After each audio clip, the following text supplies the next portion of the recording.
Good evening छात्रों, दीपक सिंह आपका दोस्त व्यवसाय शिक्षक। पेपर 4 में टेप रिकॉर्डर का हम पढ़ रहे थे। तो यहाँ एक ब्लॉक डायग्राम भी दिया हुआ है। माइक्रोफोन है और ये लाउड स्पीकर है और टेप रिकॉर्डर का जो प्लेबैक हेड है और इरेज हेड है।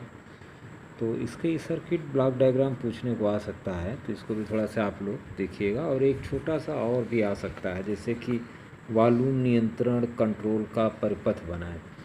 तो देखें यहाँ पर इनपुट यहाँ से दिया जाता है, एक रेजिस्टेंस है ये, और इस रेजिस्टेंस के बाद ये कैपेसिटर, और यहाँ से हमें आउटपुट मिलेगा, ये अर्थ हो गया। और ये कुंजी लगी है वॉल्यूम कंट्रोल करने के लिए, और कैपेसिटर और रेजिस्टेंस लगा के अर्थ कर दिया। तो बस इतना बना देने से आपको 2-4 नंबर मिलता है। तो ये आपका एक वॉल्यूम को कंट्रोल करने के परिपथ है, और ये अक्सर पूछा जाता है। और आगे बढ़ते हैं हम। तो मैग्नेटिक हेड आप जान ही गए हैं। मैग्नेटिक हेड का काम क्या है? टेप रिकॉर्डर में टेप पर audio frequency AF signal record करने वाला छोटा सा उपकरण रिकॉर्डिंग हेड कहलाता है। इस प्रकार रिकॉर्ड हुए टेप से ऑडियो फ्रीक्वेंसी सिग्नल पैदा करने वाला उपकरण रिप्रोड्यूसिंग हेड कहलाता है। और इनकी संरचना एक जैसी होती है, और जो है एक ही यूनिट में दोनों कार्य किए जा सकते हैं। यह एक मैग्नेटिक हेड कह सकते हैं इसे। और उसी तरह से इरेजिंग हेड है। इरेजिंग हेड का मतलब है कि इरेजिंग हेड की संरचना मैग्नेटिक हेड के समान ही होती है, और इरेजिंग हेड अलग से प्रयोग किया जाता है। इसका काम वही टेप पे जो आप चुंबक के आपकी आवाज़ जो है इलेक्ट्रॉनिक सिग्नल में बन के टेप पे चिपकी हुई है, उसको भी चुंबकित कर देता है। तो ये काम इरेजिंग हेड का है। और चुंबकीय टेप जो है चुंबकीय टेप रिकॉर्ड का बहुत महत्वपूर्ण अंग है। ये टेप है, इसका यही माध्यम है जिसके माध्यम से ध्वनि कार्यक्रम सब टेप संग्रहित किया जाता है, इसी के ऊपर किया जाता है। और एक रील में इसकी लंबाई लगभग 600 मीटर तक लपेटा जा सकता है, जो पुराने टेप हैं आपके। और इसमें ये टेप पर रासायनिक पदार्थ में इसके ऊपर लेपन किया जाता है, नायलॉन पॉलिस्टर या माइलन का बनाया जाता है। और इसके ऊपर जो है एक जो लोहे का फेरिक ऑक्साइड Fe2O3, चूँकि लोहा है तभी ये अट्रैक्ट करेगा, तो महीन चूर्ण लेकर इसका नाम ये बाइंडर के रूप में पदार्थ की तरह कार्य करता है। और कैसेट टेप रिकॉर्डर के बारे में आप जानते हैं। सामान्य टेप रिकॉर्डर में सप्लाई तथा टेकअप स्पूल होते हैं, घरेलू उपयोग के लिए बनाए जाते हैं, और इसके अंदर दोनों काम होता है। इसका प्रचलन बहुत पहले था, ये आप इसका फिगर भी देख सकते हैं। इस तरह से ये टेप रिकॉर्डर आप लोगों ने देखा होगा पुराने समय में। 2-in-1 एक रेडियो रिसीवर तथा कैसेट टेप रिकॉर्डर का संयुक्त रूप है। 2-in-1 कहलाता है। रिसीवर और कैसेट टेप रिकॉर्डर का संयुक्त रूप है। ये पोर्टेबल होता है, और इसको अब ब्लैक डायग्राम में आप देख भी सकते हैं। इस तरह का ब्लैक डायग्राम है। क्लास ओपन हो ही रही हैं, हम लोग इसको हर वीडियो को डिस्कस भी कर लेंगे। और पेज तो आपके पास हम दे ही चुके हैं इसका। इक्वलाइज़र क्या होता है, यह भी एक सवाल पूछता है। ये एक ऐसा नेगेटिव फीडबैक AF एम्पलीफायर है जो रिकॉर्डिंग के समय सामान्य वोल्टेज एम्पलीफायर की तरह कार्य करता है, परंतु रिप्ले के समय ये AF ऑडियो फ्रीक्वेंसी सिग्नल की निम्न तथा उच्च का विशेष रूप से एम्प्लीफिकेशन करता है। इसे हम इक्वलाइज़र कहते हैं। आपने देखा होगा टेप में। और फिर आते हैं अभ्यासी प्रश्न पे। अगर हम तो टेप रिकॉर्डर का कार्य क्या करना है, तो ये आप उत्तर भी हमने आपको दिया ही है। ध्वनि की रिकॉर्डिंग करना, प्ले करना। और कैसे टेप की चौड़ाई प्रायः होती है, आप यहाँ से देख भी सकते हैं। उत्तर मैंने आपको दिया है 0.3।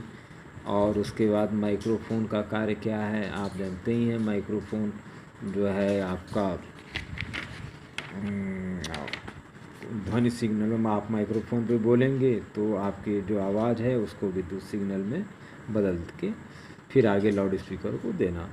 रिक्त स्थानों की पूर्ति करिए। रिकॉर्डिंग हेड और प्लेबैक हेड को जो है आपका एच एफ बाइसिंग दी जाती है, HF है ये। और HF बाइस की फ्रीक्वेंसी भी लगभग करीब 50 किलो हर्ट्ज होती है।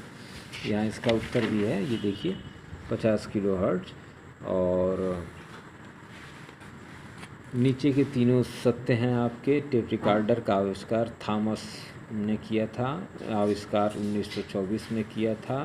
टेप पर ध्वनि टेप का चुंबकीय परिवर्तन से उत्पन्न होती है। सही बात है, टेप पर जो है चुंबकीय क्षेत्र रहता ही है, तो उसके परिवर्तन जब करेंगे तो वो कण एडजस्ट करेंगे अपने आप को, तो सत्य है ये। और छोटे छोटे सवाल हैं। टेप रिकॉर्डर का क्या कार्य है, आविष्कार किस सन में हुआ, रिकॉर्डिंग हेड का क्या कार्य है, टेप रिकॉर्डर में विद्युत मोटर का क्या कार्य है, लाउड स्पीकर का क्या कार्य है, और इरेजिंग हेड क्या है, और एक स्पूल किसे कहते हैं, रिकॉर्डिंग और रिप्ले हेड क्या है, इक्विलाइज़र क्या है।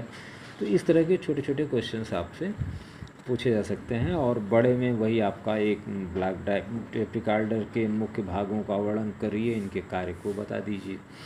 और या इसका कोई ब्लॉक डायग्राम अगर आपने बना लिया तो उसकी प्रैक्टिस कर लीजिए, ब्लॉक डायग्राम बन जाएगा। तो ब्लॉक डायग्राम भी आप बना सकते हैं, ये भी आता है, निश्चित रूप से आएगा, 8 नंबर में क्वेश्चन में रहेगा।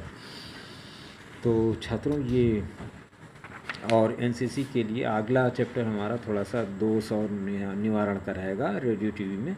तो मैं इसमें आपको कुछ इसमें भी नेक्स्ट वीडियो में ले लूँगा।